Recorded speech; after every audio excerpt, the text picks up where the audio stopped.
가장 뜨거운 뉴스인데요. 김건희 여사 문자 관련 논란. 지난 1월 김 여사의 사과 문자를 한동훈 당시 비상대책위원장이 소위 일십을 했다는 건데요. 공적 창구를 통해서 이 사과 여부에 대해서 논의를 했고 요청을 했다. 이거는 사적인 창구이기 때문에 답을 하지 않았다는 게 한동훈 후보 측의 입장이었습니다. 어제는 문자 5개 원문까지 보도가 됐죠.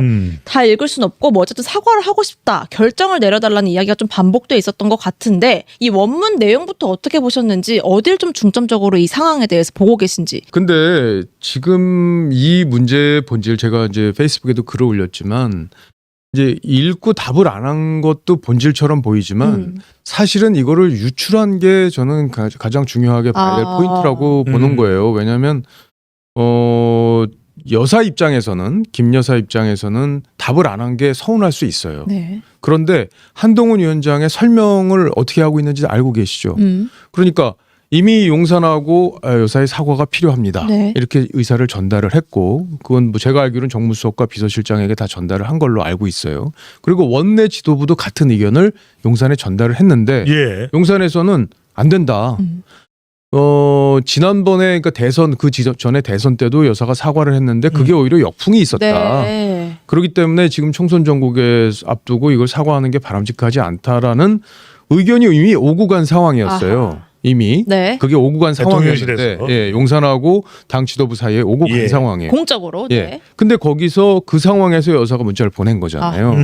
그러니까 한동훈 위원장 입장에서는 이걸 내가 결정할 수 있는 상황이 아니고 나의 의견은 충분히 얘기를 했는데 이건 대통령하고 상의를 해서 결정할 문제잖아요. 그렇다면 여사가 그런 뜻이 진짜 있었다면 그럼 대통령하고 논의해서 그럼 사과를 내가 할게요. 이렇게 얘기를 하고 결정을 하면 되는 문제인데 한동훈 위원장한테 공이 와버린 상황이 됐잖아요. 그러니까 이걸 어떻게 반응해야 되지라는 고민이 들 수밖에 없어요. 그러면 한동훈 위원장처럼 공적인 관계를 중시하는 사람의 입장에서 보면 이 문제는 공적인 틀 안에서 논의를 해서 결정해야 될 문제로 볼 수밖에 없다고 봅니다. 저는. 그래서 답을 하기가 애매한 거예요. 여사한테 저는 이미 용산에 해야 된다고 말을 했습니다. 라고 하기도 애매한 문제고 그럼 사과를 하지 마십시오라고 얘기하기도 애매한 문자고 답을 하기가 어려운 상황이었던 거죠. 의원님 그럼 하나하나 좀 여쭤보겠습니다. 그러면 의원님 보시기에는 이게 참 공교롭게도 이 시점에 김건희 여사가 1월 달에 보낸 사과 관련된 문자가 공개된 게 한동훈 후보 캠프 측에서 볼 때는 김건희 여사의 한동훈 후보 죽이기 이렇게 보시는 겁니까? 아니 그거를 김건희 여사가 죽이려고 했는지 아닌지는 몰라요 지금. 왜냐하면 지금 CBS 논설실장한테 문자를 준 사람은 있는 거죠. 그건 여사 측에서 나온 문자가 간 걸로 볼 수밖에 없는 상황이잖아요. 거긴 다 동의하시죠? 이게 문자가 한동훈 위원장 측에서 나갔다고 일부 그 친윤 세력들이 주장하고 있지만 그거에 동의하는 국민은 저는 없다고. 부자연스럽긴 하죠. 왜냐하면 한동훈 위원장 이거에서는 한동훈 후보의 공작이다. 이걸 내놓고 친윤 그들도 공격을 했고 원희룡 후보도 공격을 했잖아요. 그렇기 때문에 그쪽에서 문자가 나온 걸로 볼 수밖에 없어요. 다만 이걸 김건희 여사가 지휘해서 그렇게 하라고 했다 이렇게 볼 만한 근거는 아직 없습니다. 그렇기 때문에 지금 단계에서는 한동훈 위원장이 들어왔을 때 자기가 정치적으로 권력이 위축될 수밖에 없는 사람. 지금 어제 동아일보에서는 이철규 의원이 문자를 내용을 주변에 보여줬다 이런 보도가 나왔잖아요. 그러면은 문자를 갖고 있는 사람은 일단은 친윤 핵심인 이철규 의원이 갖고 있었다고 볼 수밖에 없는 거잖아요. 보도 내용을 보면 물론 본인은 문자를 갖고 있었던 게 아니라 들은 거를 전달했다는 취지의 해명을 했지만 근데 어쨌든 본인이 그 내용을 알고 있었던 건 분명해요. 그리고 이철규 의원하고 김규환 논설실장이 가깝다는 건 다 알려진 정치권에 알려진 상황이에요. 그러니까 이철규 의원을 의심하는 거잖아요. 지금. 물론 이철규 의원이 전달했다는 아직까지 근거는 없어요. 그러나 상황으로 볼 때는 그럴 수밖에 없어요. 이철규 의원은 왜 그랬을까? 공천 때 한동훈 위원장하고 정면으로 부딪혔고 그 이후에도 계속 갈등 관계에 있어요. 그래서 2조 심판론, 이철규 조정훈 심판론이 필요하다는 얘기까지 나왔잖아요. 심판을 그렇게 보대요. 일부 분들이 박성민 평론가가 그런 얘기를 많이 하시던데 저는 그래서 그런 갈등 관계에서 한동훈 위원장이 체제가 들어오는 거에 대한 거부감을 갖고 있는 친윤 세력들이 일단은 주도를 했을 가능성이 높다. 예. 예, 현실적으로는 지금 그렇게밖에 볼 수가 없는 거예요. 의원님 한 가지만 돼요. 네. 그러면 그 문자를 받았을 때 그래도 영부인이 뭘 문자를 보냈네? 그러면은 대통령실에 뭐 비서실장을 통해서든가 이걸 영부인이 이런 문자를 보냈다. 어떤 내용인지 좀 확인을 해줬으면 좋겠다라든지 아니면 비대위원들 그 당시에 있으니까 비대위원들한테 이런 문자를 받았는데 어떻게 대응하는 게 좋겠냐. 그렇게 협의나 논의를 할 수는 없었던 것인지에 그런데 대한 지적이 이 있어요. 문제는요. 그러니까 김 여사가 그 파우치를 받으면서 이 문제가 벌어진 거잖아요. 물론 몰카 공작이었어요. 그거는 본질은 몰카 공작이 맞습니다. 네. 그런데 국민들이 생각하기로는 야 몰카 공작이긴 해도 그걸 뭐하러 받았어 이렇게 생각하시는 국민들도 있잖아요. 예. 그러니까 그 논란의 당사자잖아요.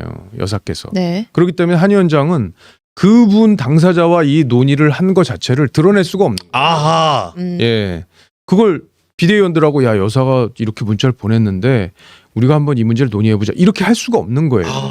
또 여사가 개인적으로 텔레그램을 보낸 거를 본인이 공개할 수도 없는 거죠. 다른 사람에게. 그러니까 입장이 굉장히 난처한 상황이었어요. 여사가 나한테 개인적으로 이렇게 텔레를 보냈다 이런 얘기를 할 수가 없잖아요. 예.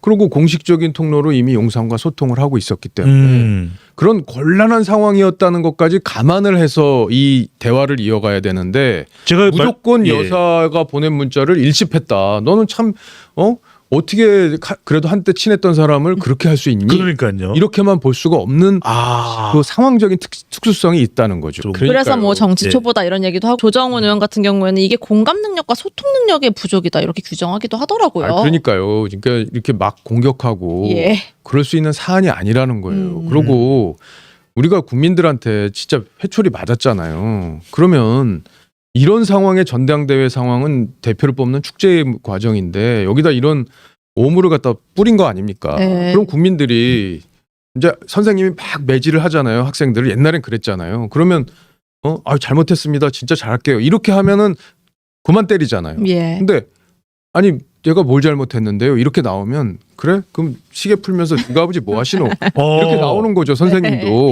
네. 지금 그걸 자초하고 있는 거예요. 우리가. 아하. 아. 그래서 네. 이게 또 자해라 이렇게 표현도 그러니까 하셨고요. 이걸 놓고 예. 막 경쟁자들이 너 잘못한 거 아니야 이렇게 얘기하는 것보다는 네. 이 사태의 본질을 잘 들여다보고 앞으로 이걸 어떻게 대응해야지 이 다음 스테이지에서 전당대회 이후의 과정에서 윤석열 정부와 당이 하나가 될 수 있을지 고민하면서 대화를 해야지. 저는 그렇게 일방적으로 공격하는 분들이 우리 당과 그 정부와 관계에 대해서 고민이 저는 적다고 봅니다. 아. 그러니까 그런 얘기를 하는 거예요. 네. 막 공격을 하는 겁니다. 그리고 한동훈 체제가 들어서는 거를 원희룡 의원이 막을 수 있다고 장담할 수 있습니까? 아. 지금 상황을 보면. 근데 이걸 갖고 어떻게든지 반전 한번 해보려는 거 아니에요? 그렇게 접근하는 것 자체가 네. 저는 해당 행위다. 예, 그렇게 배당행위다. 예. 경쟁 주자들은 한동훈 후보를 뭐 정치 초보다, 경험 부족하다 이런 얘기를 많이 합니다. 이 부분에 대해서 측근으로서 어떤 입장 주시고 싶은지 여쭙고 예. 싶고요. 한동훈 후보는 한마디로 어떤 사람입니까? 그러니까 초보라는 점을 부인할 수는 없죠. 왜냐하면 100일 동안 정치를 하신 분이고 가장 중요할 때 비대위원장을 맡아서 정치를 하신 분이기 때문에 초보라는 평가를 부인할 수는 없어요. 다만 초보들이 운전을 할 때 어떻게 운전을 하는지도 한번 생각해 보셨으면 좋겠어요. 모든 걸 안전하게 또 정확하게 지키려고 하면서 초보 운전을 하게 되는데 실력이 있는 사람이고 포텐셜, 잠재력이 있는 사람이라면 좋은 방향으로 안전하게 이끌어 갈 거라고 저는 생각을 합니다. 한동훈 위원장은 어떤 사람이냐면 공적인 의식이 굉장히 강한 사람이더라고요. 예. 옆에서 보면. 제가 일방적으로 칭찬하려고 하는 얘기가 아닙니다. 네. 약간 사람이 딱딱해 보이는 점이 있어요. 지점이 있는데 그거는 공적 의식이 강하기 때문에 오는 어떤 부분이라고 생각하고요. 그리고 나라의 미래, 국가의 미래 거기에 대한 치열한 고민을 갖고 있는 사람으로 저는 봤어요. 그리고 보수를 살리기 위해서 자기가 이번에 전당대회에 나와서 대표가 됐을 때 어차피 대통령하고 충돌할 거 아니냐. 그러니까 이번에 나오지 마. 그러다가 만약에 선거 만약에 지거나 이러면은 패배하고 대통령 차기 주자로서도 이미지가 확 깎여. 그러니까 주변 사람들이 이렇게 조언을 많이 했다는 거예요. 제가 들어보니까. 예. 근데도 불구하고 나온 건 뭐냐. 지금 당을 개혁하지 않으면 이 당의 미래가 없어지고 그럼 지방선거, 대선 다 진다. 그러니까 내가 공적인 어떤 책임감을 가지고 이 자리를 맡아야 된다는 어떤 소명의식 때문에 나왔다고 얘기를 사적인 자리에서도 많이 합니다. 예. 근데 그런 걸 보면 네. 단순히 개인적 욕심을 가지고 대권 꿈 때문에 나왔다. 저는 그렇게 보질 않아요. 예. 하여튼 뭐 정치를 하려면 어차피 초보 과정도 거쳐야 되는 거니까 많은 분들이 이런 얘기를 합니다. 머리는 정말 내생남인데 가슴이 없다. 뜨겁지 예. 않다. 뭐 좀 뜨겁지 않다. 제가 다음에 한번 열어볼게요. 이렇게. 그래서 뜨거운지 아니, 그래서 보세요. 궁금한 거는 네. 박 의원께서 옆에서 계속 지켜보셨잖아요. 이 사람이 정말 가슴은 식었는데 머리만 뜨거운 사람인 건지 머리도 뜨겁고 가슴도 뜨거운 사람인 건지. 아니 그러니까 사람이 모든 걸 다 갖출 수는 없어요.